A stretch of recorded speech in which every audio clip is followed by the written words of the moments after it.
Hi all, trade max നമ്മുടെ ക്രിപ്റ്റോയുടെ market analysis സ്വാഗതം.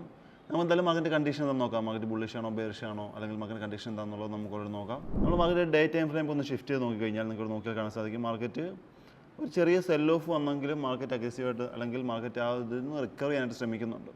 നമ്മൾ മനസ്സിലാക്കേണ്ടത് മാർക്കറ്റ് ചെറിയ ബൈയിങ് പ്രഷർ ഓൾറെഡി കാണിക്കുന്നുണ്ട്. ഓൾറെഡി നമ്മുടെ ആ ലിക്വിഡിറ്റി ആക്കിയതിനു ശേഷം മാർക്കറ്റ് അഗ്രസീവായിട്ട് താഴത്തേക്ക് മൂവ് ചെയ്യും എന്നാൽ നമ്മൾ എക്സ്പെക്ട് ചെയ്ത പക്ഷേ മാർക്കറ്റ് അങ്ങനെ മൂവ് ചെയ്തില്ല. അതിനകത്ത് നമുക്കിവിടെ ബൈയിങ് അത്യാവശ്യം കുഴപ്പമില്ലാത്ത രീതിയിൽ ബൈയിങ് ഉണ്ട് എന്നുള്ളതാണ്. അതുകൊണ്ട് നമ്മൾ ഇപ്പം നിലവിലൊരു സാഹചര്യത്തിൽ ഒരു സെൽ ഓപ്ഷൻ എടുക്കുന്ന മണ്ടത്തിലായിരിക്കും. നമുക്ക് അതിന് വെയിറ്റ് ചെയ്യാം. മാർക്കറ്റിന് എന്താണ് നടക്കാൻ പോകുന്നത് അല്ലെങ്കിൽ മാർക്കറ്റിൻ്റെ കണ്ടീഷൻ എന്താണെന്നുള്ളത് നമുക്ക് എന്തായാലും ഒന്ന് വെയിറ്റ് ചെയ്ത് നോക്കാം.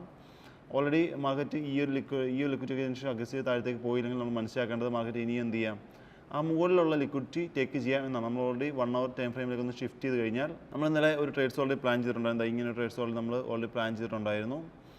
മാർക്കറ്റ് ഇവിടെ ഒന്ന് ജസ്റ്റ് സസ്റ്റെയിൻ ചെയ്തു, അല്ലെങ്കിൽ ലിക്വിഡിറ്റി എടുത്തതിന് ശേഷം പുൾ ബാക്ക് നമ്മൾ ട്രേഡ്സ് എടുത്തിട്ടുണ്ടായിരുന്നു. മാർക്കറ്റ് എന്ത് ചെയ്തു, ഇവിടെ ഒന്ന് ചെറുതായിട്ടും സസ്റ്റെയിൻ ചെയ്തതിന് ശേഷം അഗ്രസീവായിട്ട് ബൈയിങ് പ്രഷർ മാർക്കറ്റ് ഉണ്ടാവുകയാണ് ചെയ്തത്. നോക്കി, മാർക്കറ്റ് 1000 പോയിൻറ്റ് അഗ്രസീവായിട്ട് ഓൾറെഡി മൂവ് ചെയ്തു. അതിനുശേഷം മാർക്കറ്റ് എന്ത് ചെയ്തു, ഇന്നൊരു 2 മണിക്ക് ഏകദേശം 2 മണിക്ക് മുമ്പ് ഏകദേശം ഒരു 12 ടൈമിൽ മാർക്കറ്റ് താഴെയുള്ള ലിക്വിഡിറ്റി മുഴുവനായിട്ട് ഓൾറെഡി ടേക്ക് ചെയ്തിട്ടുണ്ട്. അപ്പോൾ മാർക്കറ്റ് ഇനി താഴത്തേക്ക് പോകേണ്ട ആവശ്യം നിലവിലെ സാഹചര്യത്തിൽ ഓൾറെഡി ഇല്ല.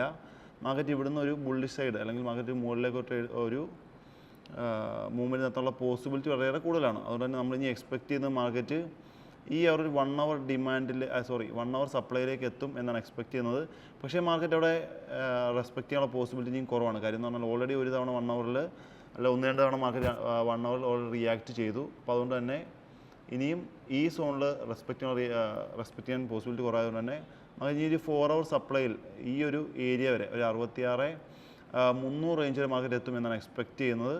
സ്റ്റിൽ നമുക്ക് എന്തായാലും വെയിറ്റ് ചെയ്യാം. മാർക്കറ്റിൻ്റെ കണ്ടീഷൻ എന്താ, മാർക്കറ്റ് ഈ പറയുന്ന റേഞ്ചിലേക്ക് എത്തുമോ അതല്ലെങ്കിൽ ഇനിയും ഈ 1 hour തന്നെ താഴത്തേക്ക് മൂവ് ചെയ്യുമെന്നുള്ളതൊക്കെ നമുക്ക് എന്തായാലും ജസ്റ്റ് നോക്കാം. എന്തായാലും നമുക്ക് മാർക്കറ്റ് ഈ റേഞ്ചൊക്കെ ഒന്ന് വെയിറ്റ് ചെയ്യാം. അതൊക്കെ നമ്മൾ കൗണ്ടറിൽ ട്രേഡ്സ് എടുക്കാത്തതുകൊണ്ട് തന്നെ നമ്മൾ ഈ ഒരു റേഞ്ചിൽ ട്രേഡ്സ് ഒന്നും ഓൾറെഡി പ്ലാൻ ചെയ്യുന്നില്ല. മാർക്കറ്റ് ഈ 2 ഏരിയയിലെത്തുമ്പോൾ മാർക്കറ്റ് റിയാക്ഷൻ നോക്കിയതിന് ശേഷമായിരിക്കും നമ്മൾ എൻട്രി ഓൾറെഡി പ്ലോട്ട് ചെയ്യുന്നത്. എന്തായാലും നമുക്ക് വെയിറ്റ് ചെയ്യാം. മാർക്കറ്റ് കണ്ടീഷൻ എന്തായാലും നോക്കാം, വെയിറ്റ് ചെയ്യാം. അതിനുശേഷം നമുക്കൊരു എൻട്രി പ്ലാൻ ചെയ്യാം. ഓൾറെഡി ഞങ്ങൾ എൻട്രി എടുക്കുമ്പോൾ തന്നെ നമ്മുടെ പ്രീമിയം ചാനലിലും അതിൻ്റെ വാട്സപ്പ് കമ്മ്യൂണിറ്റിയിലും അപ്ഡേറ്റ് ചെയ്യുന്നതാണ്. സ്റ്റിൽ നിങ്ങൾക്ക് അതിൽ ജോയിൻ ചെയ്യണമെങ്കിൽ താഴെ നമ്പറിൽ കോൺടാക്ട് ചെയ്താൽ മതി. നമുക്ക് നെക്സ്റ്റ് ഡേയിൽ വീണ്ടും കാണാം. Bye bye all.